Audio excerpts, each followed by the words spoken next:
All right. Good afternoon. We are here with the OPTC podcast. This is episode 10. We are live with new coach, Kaylee Diamond. We're here with regular coach, Charlotte and Seth and Junior. We're fired up to be here today. We're going to be talking about athletes and adults and how both men and women and boys and girls are coached differently. Sometimes it's intentional, sometimes it's not, but it all depends on who you have in front of you.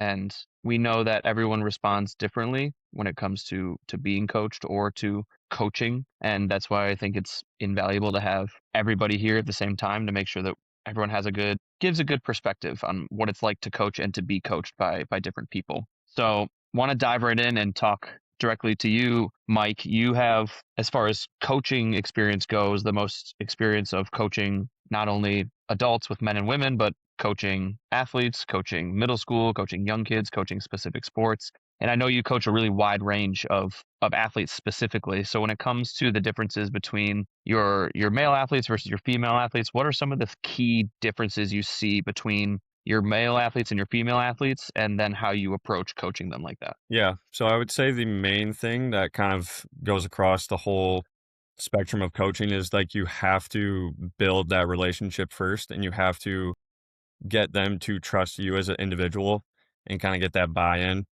before you kind of start thinking about, okay, now how do I individually cater to this person and their personality and like what kind of triggers, like what's going to motivate them compared to a different athlete.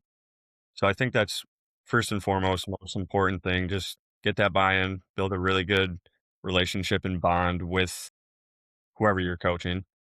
And then, yeah, I would say kind of, especially with male athletes, like high school, they're kind of in that time in their life where most of them think that they're pretty sick. Like they're not gonna be lacking confidence or anything. And it's almost for them, I feel like more toning it back and making them realize where they're actually at with regards to like their athletic performance or like their strength levels and whatnot. So and then with female athletes, I feel like a lot of the times, especially like the younger ones, they'll come in and it's a different environment. Like they're usually a little bit more insecure compared to male athletes, I would say.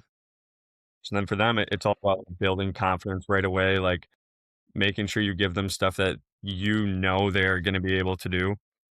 Because also across the board, like I think this has been proven in like multiple scientific studies, but female athletes are more kind of like afraid or shy of trying really hard things or failing.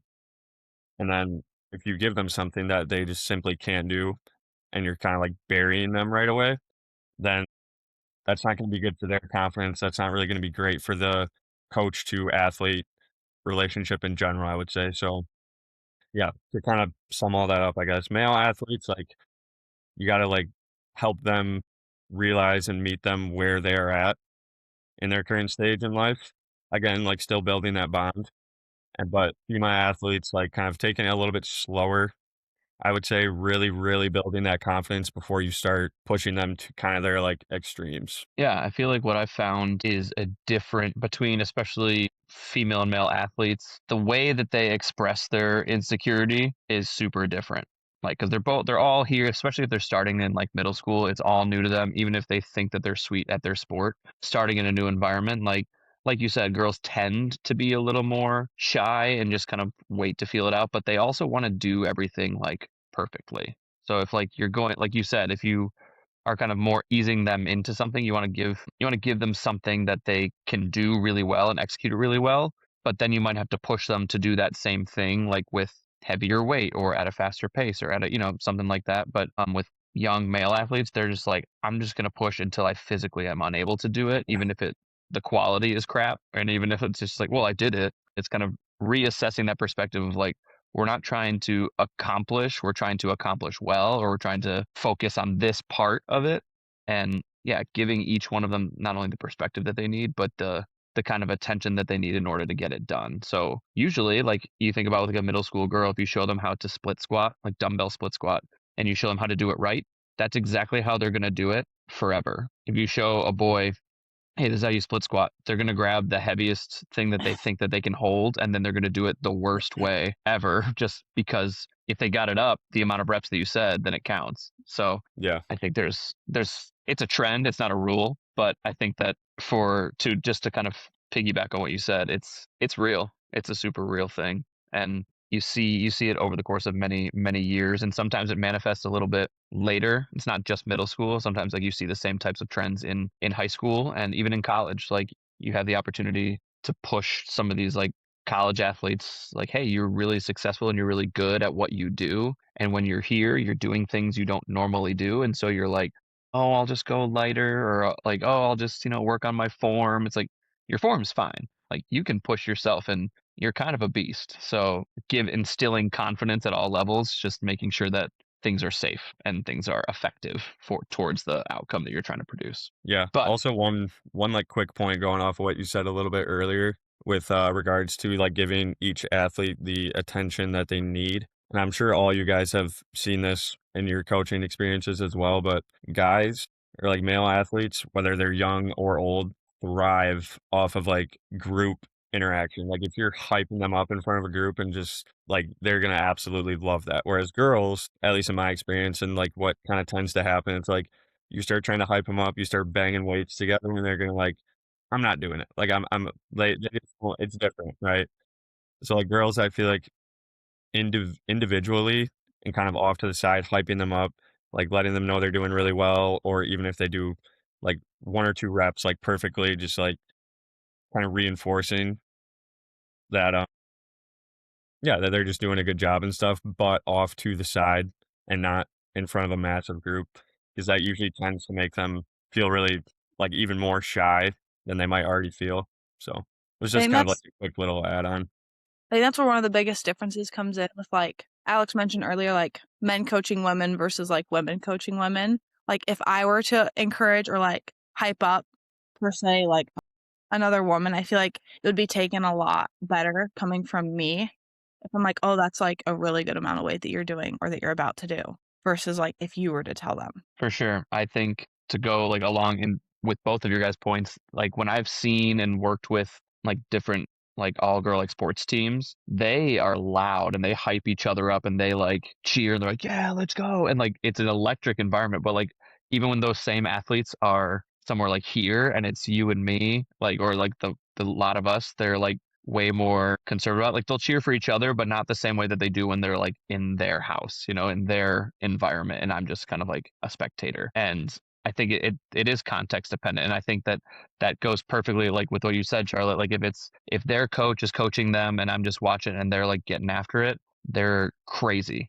They're wild animals. But then like when they're here, they're like, yeah, like it was heavy, but it was whatever. And you're just like, you can be excited. Like we're gonna hype you up too. Like it fires us up that you're getting after it. But Kaylee, maybe that's a good segue to kind of talk to you about like when you were training at Grand Valley and you were not only like either at practice or at like lifting for that and preparation for all that, did you feel that same way? Was there like an environment of, hey, like being like a guys and track being a guys and girls sport, usually training at the same time in the same context? Did you feel as if you were training with all girls, it would have been a lot different versus like training either mixed? Yeah, I think it would probably be a lot different. Having the girls and guys, I'm thinking like primarily during our lifting sessions, when those happen at the same time, I think you do see the girls becoming a lot more timid and kind of reserved and going off into those little like cliques or pods and, maybe hyping each other up there, but not so much in full, like bigger groups hyping each other up. Where I think maybe if it was an all women's team, you might see bigger groups of people kind of cheering each other on and supporting each other instead of these kind of small private groups where maybe they feel more safe or comfortable there.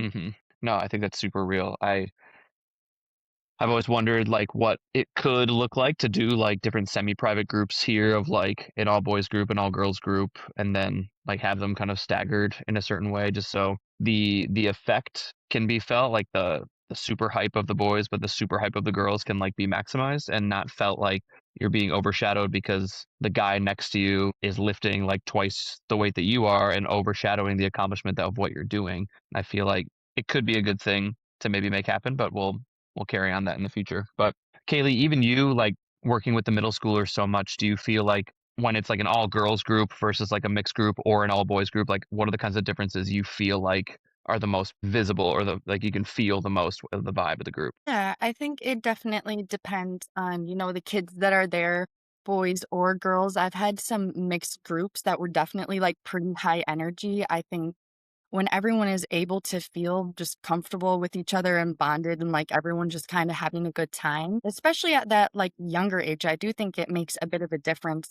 Sometimes the full force of the awkwardness isn't quite there yet and you can see it. And, the girls and the guys are able to kind of intermingle a little bit more and have some fun. But with other groups, you see people separating a bit more and then going off into the smaller groups. I see a lot of times with full female or girl groups, a lot of like giggling going on. And then if there's more guys involved in the group, it's a little bit more like rah rah, like let's get this done. And we're kind of like amping up and getting ready to go 115%.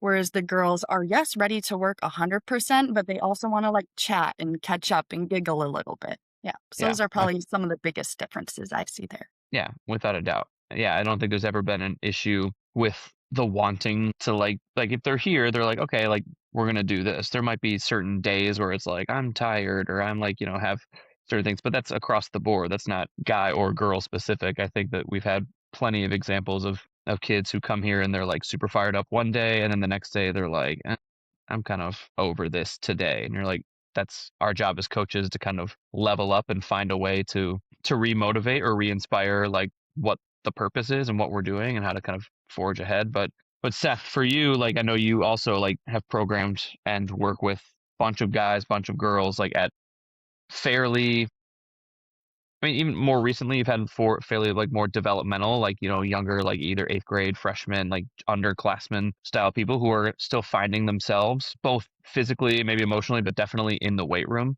How have you felt like you've dealt with the coaching aspect of coaching the individual kind of in that developmental stage?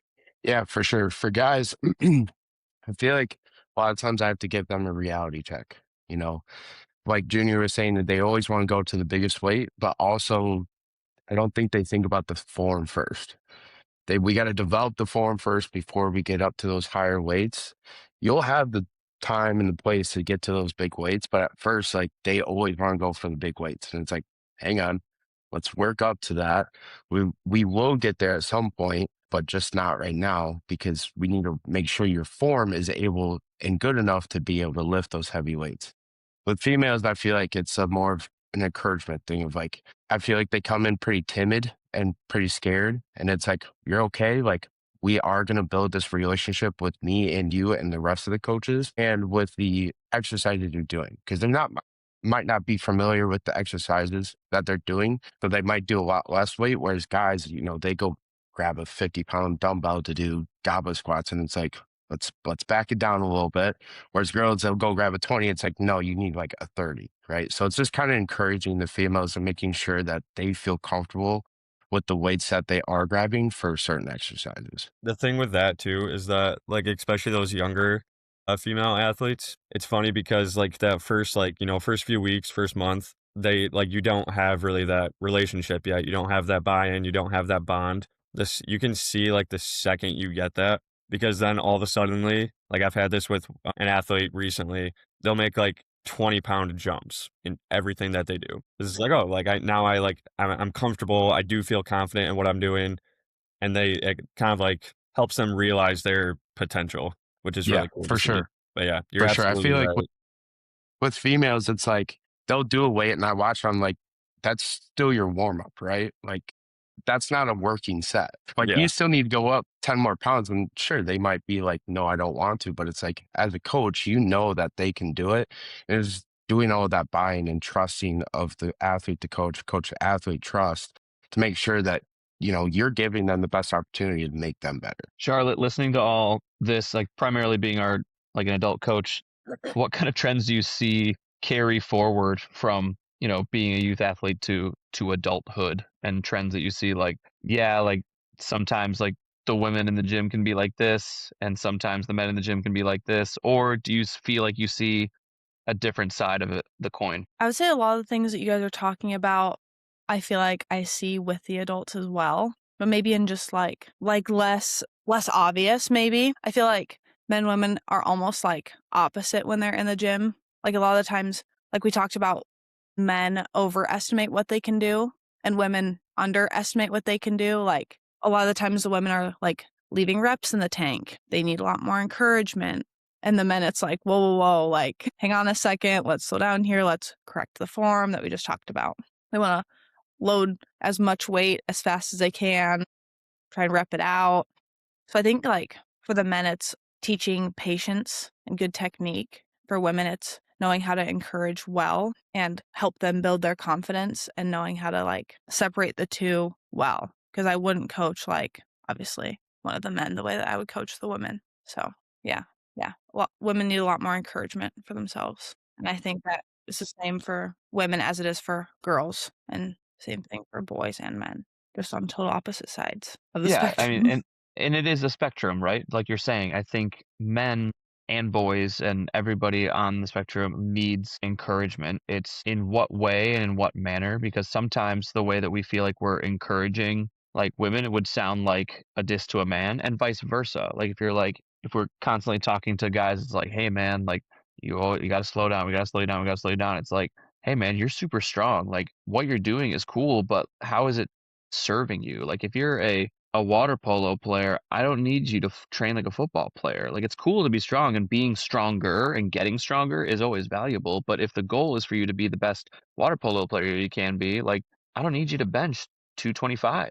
It would be cool if it helped you get better, but if you're on a frame where like we just need to like push moderately heavy weight, which for you could be 135, 155, whatever it is on bench, as an example, that's where we need to live, in the zone of pushing ourselves and getting stronger, but being more repeatable, being more resilient, being the kind of athlete that's going to be around. Like the best ability is availability, right? So if your skill is rising and your strength and your speed and like your health and your repeatability are rising as an athlete, that's the best possible outcome for you. As an adult, is your ability to do life getting easier. Tasks that last year when you're like, hey, I was putting up the Christmas tree in January, and it was a lot easier to put up on that big tall shelf in the storage room than it was last year. Is it carrying like my kids like down like to the beach was a lot easier than it was last year. I wasn't out of breath. I was a little sweaty, but like I got a sweet pump from carrying my kid down the sand. It's like those are the kind of life shifts that are real life. And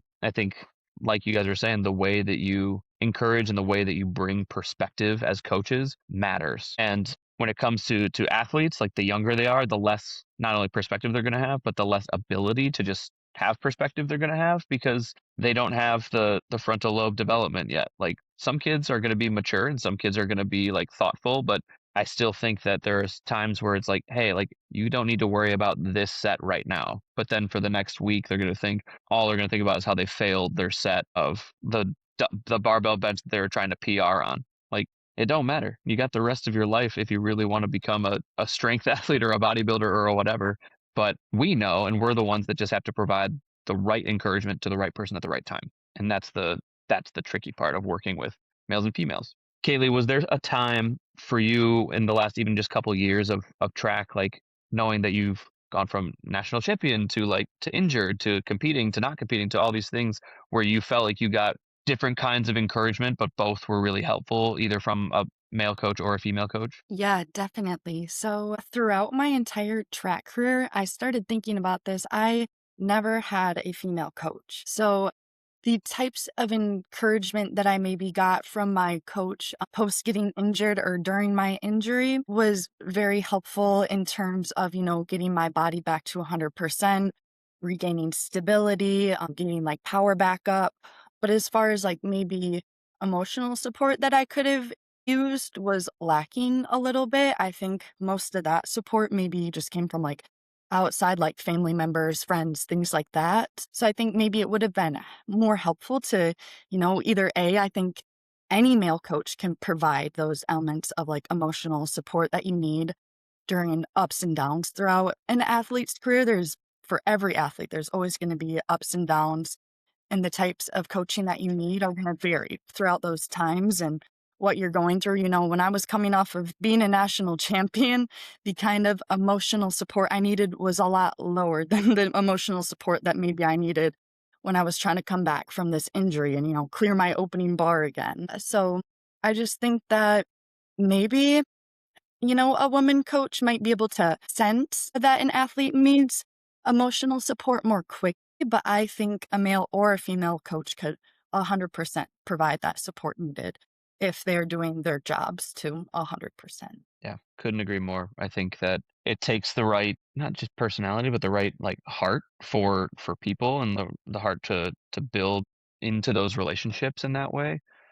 Like, I think that there's been opportunities just in some of the years that I've coached here, like opportunities that you've got to see people at some really high highs of their lives, their performance, and their just everyday goings-ons, and then really low lows where you see people with hurt and pain and loss and frustration and being overwhelmed. Like, I've had conversations with people in this gym, either in the office or on the floor, where I've had a male, a female, a adult male and adult female, like crying at different times and then like laughing crazily at different times. Like, you've had the whole range of spectrum of people here. And if you're a person that can only handle like one set of emotions as a coach, like that's something that you would need to really evaluate in yourself. Like, is this career for me? Because if you're in the people business, you got to care about people.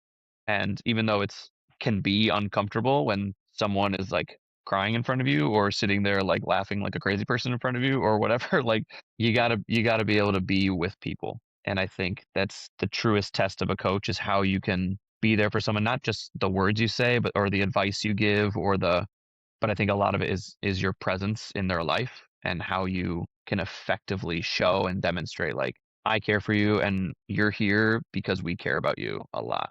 So, Junior, I know you've had plenty of examples of athletes that you've had the chance to encourage, like whether it was through like injury or life events or frustrations, or and the same with adults. Do you have, I mean, even without naming names, do you have an example that kind of comes top of mind where you were like, this was a very valuable coaching moment that had nothing to do with performance? Not. Yeah, I mean, kinda like we were or kinda like you were just talking about, I can't like, I don't have one that, like, immediately comes to mind. I might as I start talking about it, but yeah, it comes down to realizing that you're more than a fitness coach to them, at least, like, what we pride ourselves on, right? It's like, Hmm. we care for the individual as a human being, whether that's with regards to their fitness goals, whether they're an athlete or an adult who's just in here trying to better their lifestyle.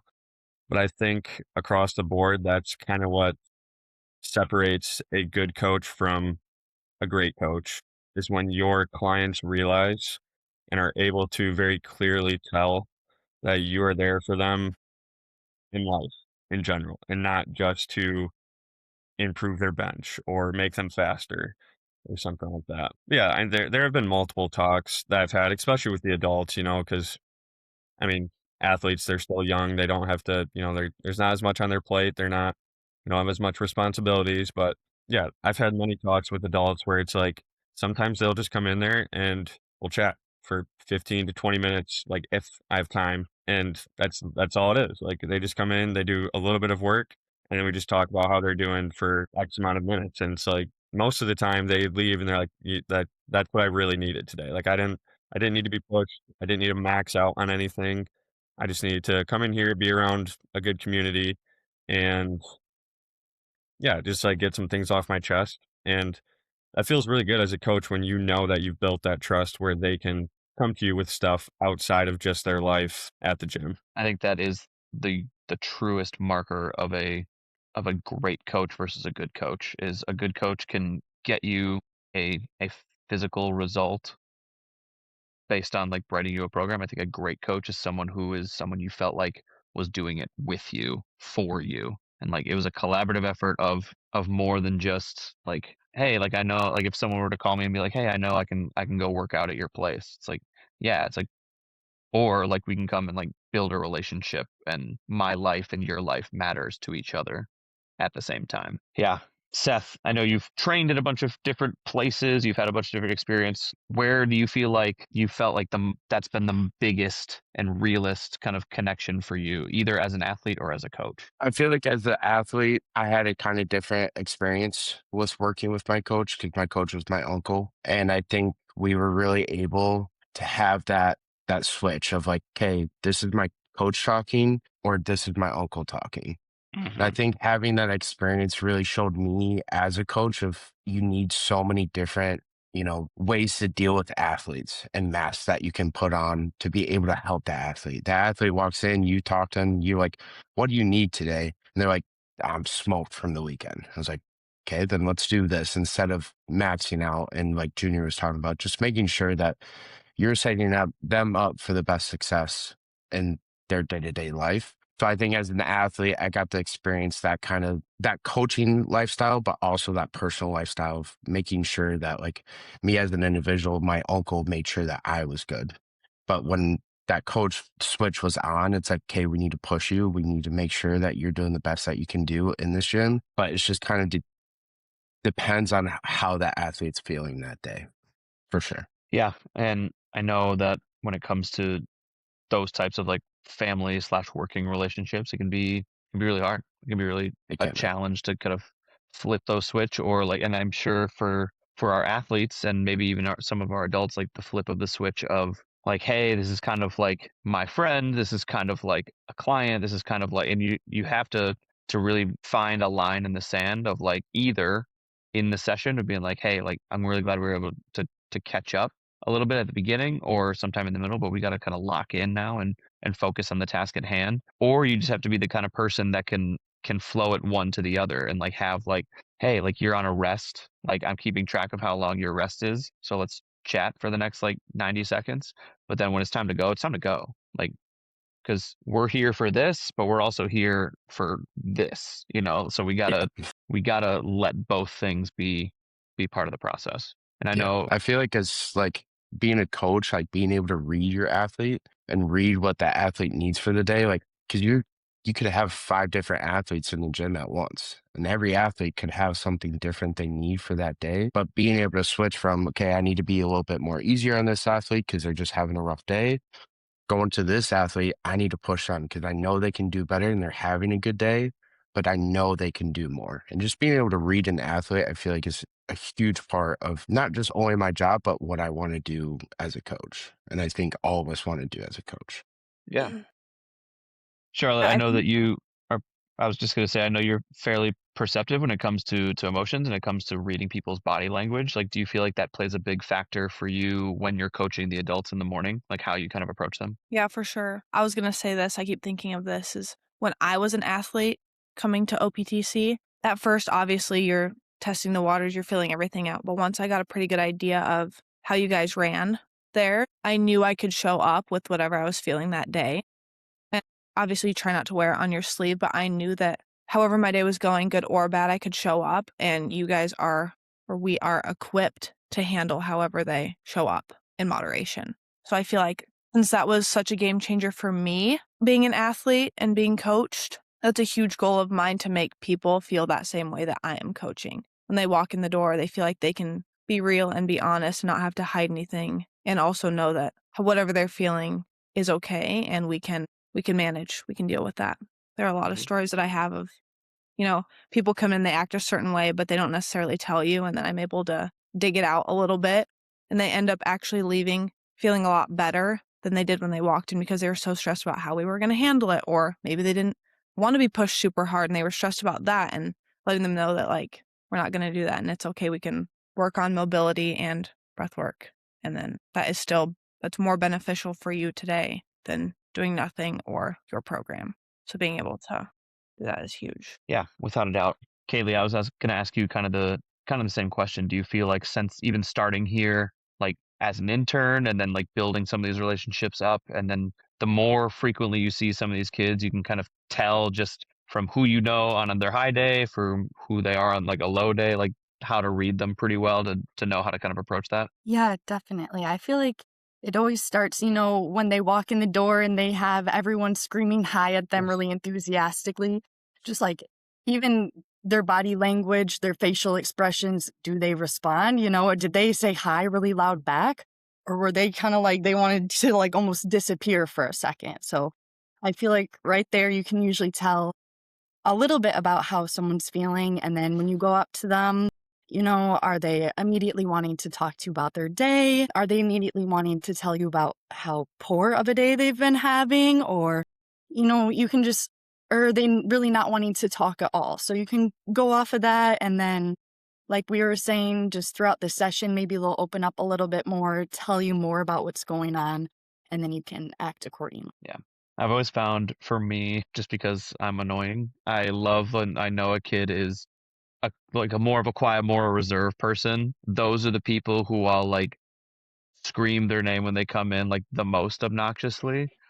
And then when we have like a little like time either later, whether before the session or in the middle of their session, I'll like actually quietly like go up to them and just be like, hey, like how's it going? Like, and then like actually have that more relational time where it's not in front of everybody in the spotlight, but give them a little of like what they like, a micro dose of what they don't like, and then give them like a massive dose of like, hey, this is how I actually need to be talked and related to in this context. So Yeah, I sometimes you think got a to push little bit. people a little bit. Sometimes you gotta you gotta annoy them a little bit too. Yeah, going off of that, I think like a little bit of uncomfortability is really important.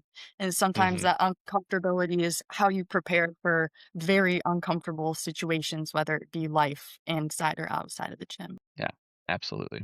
Yeah, I think that's a perfect spot for us to stop. I think that's a bar right there. So, guys, thank you for being a part of this today. I think this is valuable to kind of not only get each other's perspectives, but hopefully to reinforce different kinds of thoughts and standards that we have when it comes to relating to and with our athletes, both in our adults, both men and women and boys and girls. And the differences are important. I think that they do matter, and making sure that we're constantly in a spot where we are not only deepening our relationships, but we're deepening our understanding of humans and human behavior is only just going to make us better coaches across the board. So thanks again for joining this podcast episode. If you're watching this on YouTube, you are a real one. Thank you so much. Have a good day.